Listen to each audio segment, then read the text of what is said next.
So you want a wrinkle black valve cover, but you can't decide whether or not it's worth it to spend the extra money to have it powder coated like this, or whether you want to go to your local hardware store and pick up something like this for a fraction of the price and do it yourself. We started out on a Wednesday and I couldn't figure out why you would be mad at me.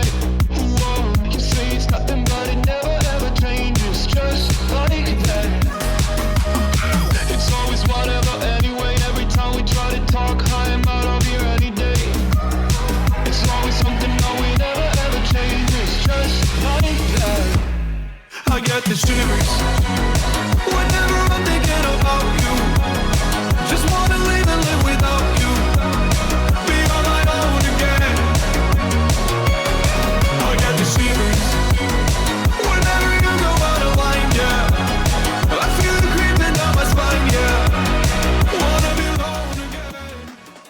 Alright, so what's going on, guys? Welcome back to the channel. Today we're doing something that I've been wanting to do for about 3 weeks ever since I got this valve cover.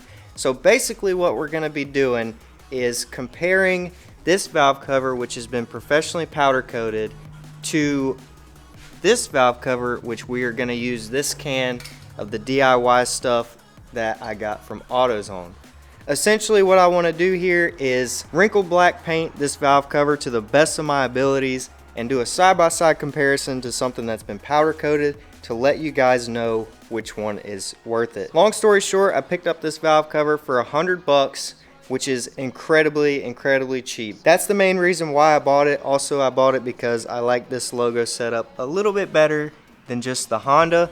So this is the one that we are going to be using on the car. No matter what the results are, I'm using this one because that's why I bought it.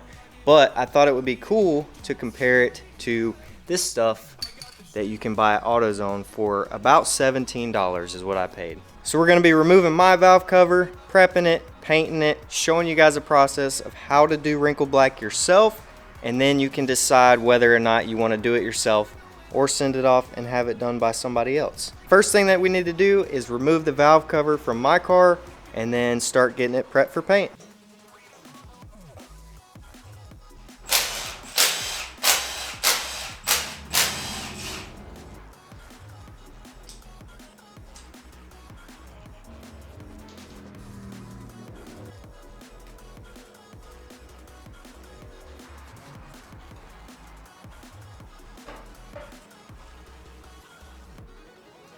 Got the valve cover removed. Super easy to do. It's 5 bolts. Pull your spark plug wires out and you're good to go. No need to stress over this, guys. It's really not that complicated. I did kind of want to take a peek in here real quick. And as you guys know, this car has 372,000 miles. And you can definitely tell that it has that kind of mileage. This thing is very dark, dirty, oily. But yeah, I just kind of wanted to show you guys that. Thought it was interesting. But the car runs fine. Everything works as it should. And we're going to keep moving along. One thing that we are going to be doing off camera is replacing the valve cover gasket. I do have a little bit of oil seepage going on. I don't know if you can see it right there. Not sure if it's coming from the valve cover gasket, but I figured if we're pulling the valve cover off, we might as well do it. So I've got that. I've also got the RTV or whatever you use on the corners right here. So we're going to be doing that, but the main focus is going to be on this valve cover and getting it painted. So we're going to start moving into that. So as you can see, we've got some oil residue, all that good stuff. It's really dirty. We need to get this thing clean before we can start painting it. So we're just going to use a little bit of brake parts cleaner, and then we'll probably hit it with some rubbing alcohol, and then we will start sanding.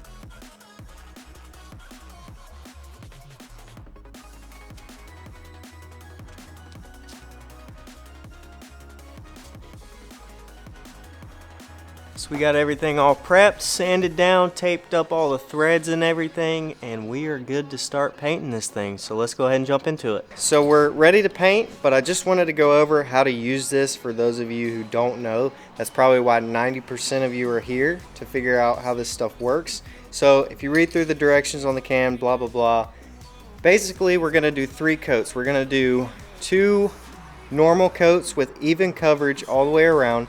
And then on the 3rd coat, we're gonna go super heavy.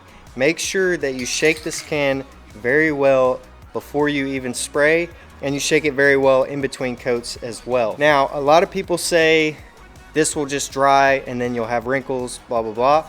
But after our 3rd coat, we're gonna let it sit for about 5 to 10 minutes, and then we're gonna take a heat gun to it and apply heat evenly all the way around. That way it'll speed up the process a little bit and it'll give you the results that you want. So we're gonna go ahead and start spraying, and we'll show you guys how it looks throughout.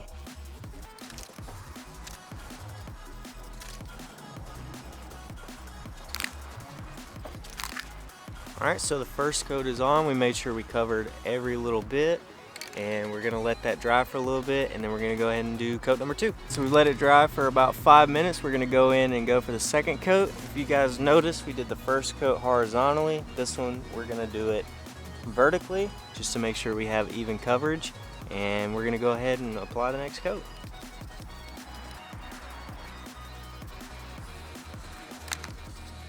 Second coat is on. We're gonna let it dry for 5 minutes and come back for the final 3rd coat. We let it dry for 5 minutes. We're gonna go ahead and move on to coat number 3. This time we're gonna be doing it diagonally, and we're gonna put the 3rd coat on the heaviest, because that is our final coat and that's what's gonna make it wrinkle up. So let's go ahead and do it.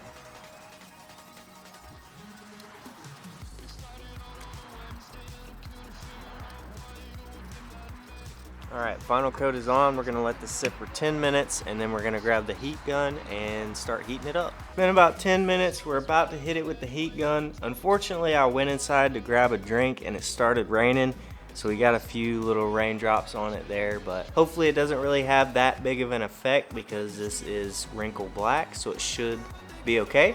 But we're about to hit it with the heat gun, and then we should be able to see the wrinkles come in right in front of our face, so let's get to it. I got the shivers whenever you go out of line, yeah. I feel the creeping down my spine, yeah.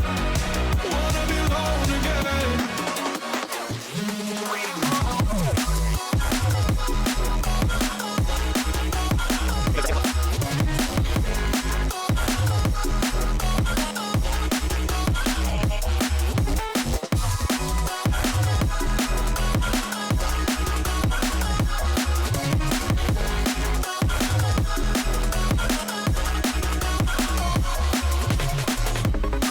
There we go. Check that out.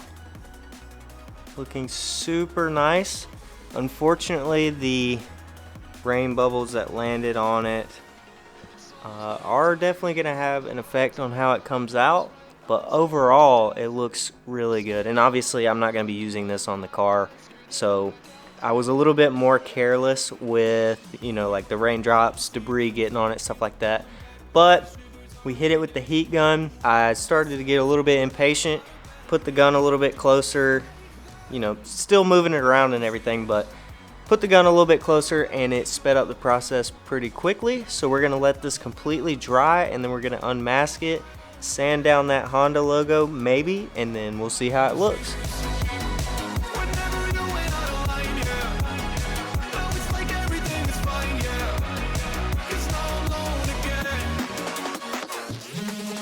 Alright, so this valve cover is finally dry enough that we can move it around and kind of handle it, but it's still a little, like, if you press too hard on it, it's gonna, you know, be a little funky and mess up the paint. But it is done. Basically, all that's left to do now is to let it cure overnight. I think they suggest 48 hours to let it kind of do its thing before you put it back on the car. So obviously this one is not going back on the car, but if you were to be putting it back on, you would need to wait at a minimum, I would say 12 to 24 hours just to be safe. You don't want to ruin it, especially after all that work that you put in. But all that aside, the important thing here is to take a look at it and do a comparison of both of them. So honestly, there isn't that much of a difference. This is the powder coated one, and then this is our Wrinkle Black. I want you guys to kind of ignore the little imperfections on it because, again, kind of got rained on a little bit, but if you just ignore that, this would have came out literally perfect. And we didn't even do that much prep, that much sanding. We just kind of sprayed it off with brake cleaner, wiped it down with alcohol, sanded it down with 400 grit, and then started spraying. No primer, nothing like that, just sprayed it right on. And I have to say, the results are very, very good. What I'm realizing with this DIY is the wrinkles look a bit, how do I say this? They look bigger and they don't look as uniform as they do over here on the powder coated one. The powder coated one looks uniform all the way across. No imperfections, obviously, because this was professionally done. This one kind of has like some spots that are more condensed, I guess I would say, than other spots, and that could have something to do with not prepping it as well as we probably could have. But I have to say, overall, when you put them side by side, I mean, there's not really much of a difference. This one's going to cost you about $20, and this one's going to cost you anywhere from $100 to $200. And me personally, I would say it's not really worth the cost to have it powder coated unless you're an absolute perfectionist and you want somebody to do it right and it just look absolutely perfect all over. But if you're kind of balling on a budget, you want the look but you don't want to spend a ton of money, for $20, I mean, the results are really good. And obviously, if I would have taken my time a little bit more, this would have came out way, way, way better. But again, this isn't going on the car, so I didn't really give it, I guess you could say, 100% effort. But man, even with that being said, this looks super, super, super good. So here we go. Here is the $20 DIY do-it-yourself. And then you got the $100 to $200 professional powder coat job. What do you guys think? Me personally, if I didn't already buy that and I would have done this beforehand, I probably would have just kept this. I mean, the results are really good. It looks great. I mean, you can't go wrong for the price, honestly. So guys, that's going to wrap up this video on $17 DIY versus powder coat Wrinkle Black.